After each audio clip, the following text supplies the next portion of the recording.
Hi guys, I'm here today to talk to you about another Man Booker long-listed book that I have read, and this is The Fisherman by Chigozie Obioma, who is a Nigerian writer. He is 29 and this is his debut novel. He now teaches at a university in the States and he wrote this when he was living in Cyprus. He went there to study and he called his dad to ask him if he could come home for the summer, and his dad said, well no, I've sent you there, I've spent a lot of money sending you there, so you're gonna have to stay there during the summer. So he wrote this in a fit of homesickness, and he comes from a huge family. He's one of 12 children, and this is about a family growing up in Nigeria, and he dedicated this to his two eldest brothers who used to fight a lot when he was younger. They don't anymore, but he thought that he wanted to take that and push the boundaries of that and put it on almost a fairy tale-esque setting in Nigeria and push the boundaries, see how far it could go, what would happen if they didn't learn from what they were doing.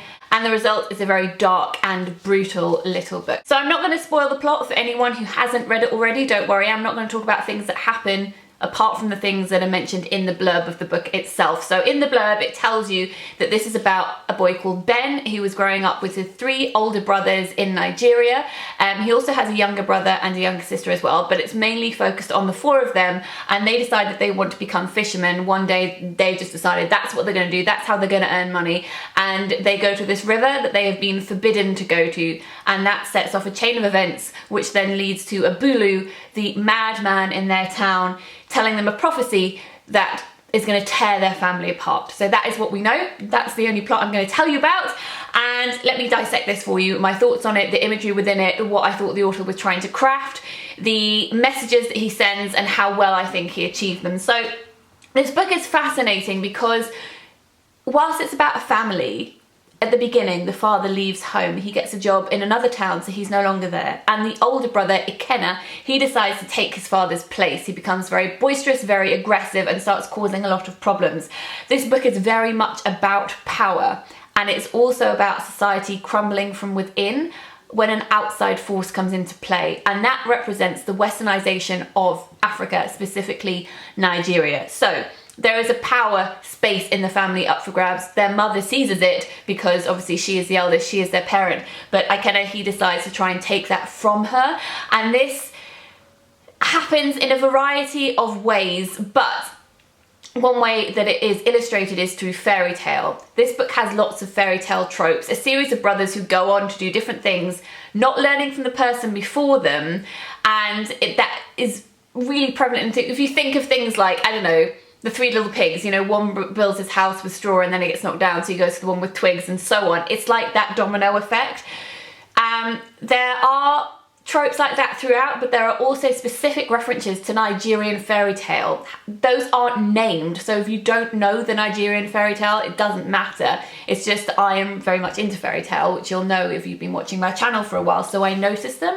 There's one Nigerian fairy tale which I really like. It's like a Just So fairy tale, and it's like an origin story, and it's called Thunder and Lightning, and it is about an old mother ewe, who is Thunder, and her son Lightning, who is a rambunctious, naughty ram who runs around causing a lot of trouble. She spends her time chasing after him. It's a time when Thunder and Lightning lived on Earth, and he doesn't care what his mother says, and he keeps on causing trouble and runs away from her, and the further away he gets, the less you can hear her, which symbolises thunder and lightning, until eventually the king banishes them to the sky.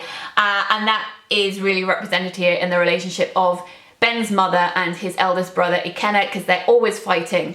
Ben, who is our narrator, he sees people as animals. It's going to be difficult to explain this, but what I found really interesting is the references to the Westernization of Africa, as I said, but then I am reading this from a Western perspective, and I noticed lots of references to Western texts in here, and they were too specific to my mind to be accidental. So it's this strange hybrid child that is being created. So we've got the fairy tale in this modern novel, so a mix of the new and old. Then we've got Western influences in their the character's culture, and then we also have Western literature references in this Nigerian novel. It's really complex, and I really like those layers. So Ben, when he is talking about other people and other emotions, he always refers to them as animals. So he calls his mother a falconer, he calls himself a moth, he says his brother Ikenna is a sparrow. It's his way of understanding the world. And that starts off as almost a Gerald Durrell-esque type thing. I mean, at the beginning, when their father leaves, their family dynamic is very much like My Family and Other Animals, which is a book by Gerald Durrell, about a family who go from England to Corfu, and it's a comedy, and their youngest son Gerald is really interested in animals, and that's all he ever talks about. It's really reflected here.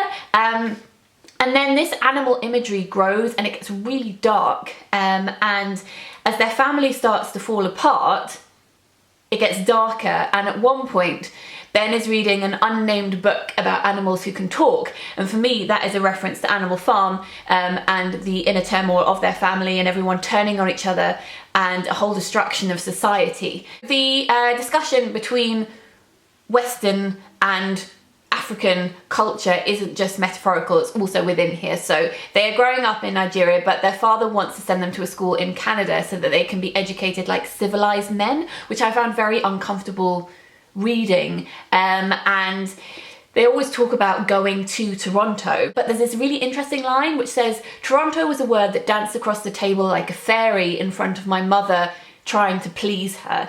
And for me, that's a reference to Peter Pan. And I'm not just saying that because I love Peter Pan and I see Peter Pan in everything that I read, but there's another reference to Peter Pan within this, I think. Ben has this great line where he says that their mother has copies of their minds within her mind so that she can make sure that they're not getting up to any trouble.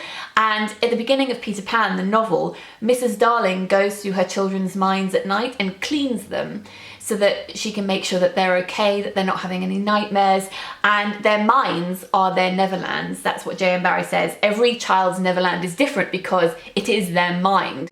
So when you will have that within this book, along with a line that Toronto is dancing like a fairy on the table, it's like Toronto is their Neverland. And Neverland in Barrie's universe is a place that has no time, a place with no progress, a place which seems magical, but when you get there, it's stagnant. It's like the water that they fish in this book.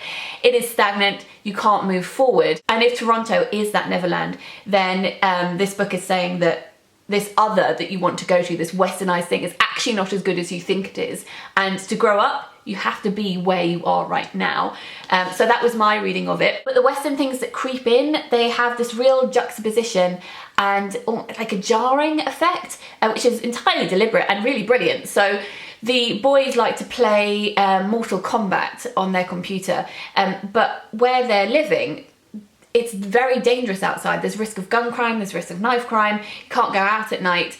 Whereas people say in the UK, if you play Mortal Kombat or if you play Grand Theft Auto, it's a really violent game, but it's very at odds with the world outside. Like, it's a weird form of escapism, it's a very odd form of escapism. But for them, it's not really escapism at all, and it normalises what's going out in their outside world. So Abulu, this mad person who I was talking about before, who foretells the future in this village, who gives the boys a prophecy that then tears their family apart, he is also a representation of Western society. It's also a discussion on power, as I was talking before. So he tells these boys that something terrible is going to happen to them, and they believe it because stuff that he said before has come true. But this is a real comment on power.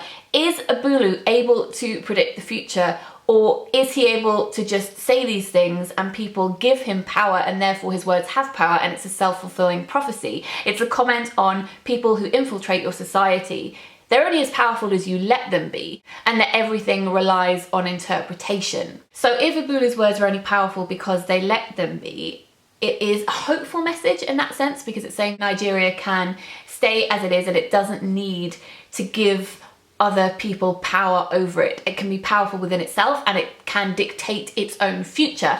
And the message of hope also runs out this throughout with power. The boys meet a guy called MKO, and he is running for president in Nigeria, and his campaign is called the Hope Campaign, and they meet him and they become friends with him, but it's a fake hope, and you have to know Nigerian history for this. So I knew that MKO later, because he is a real historical figure, he was later put in prison and he was poisoned in prison before he was released. Anyone who knows the history to Nigeria knows that this hope is not real. It is fake, it is pretense, it is all part of this fairy tale. So because of all of its layers, all of the animal references, all of the fairy tale tropes that within this, the animals that get darker and darker until their mother's mind, which in the beginning was talked about like it was a Neverland and it was this great place, gets infiltrated by spiders. She thinks that spiders have invaded her mind. It gets really dark, really gritty, and their family dynamic is a reflection of the society around them. So I thought that the layers within this book were really, really wonderful. However, I did feel, because of the fairy tale like tropes throughout,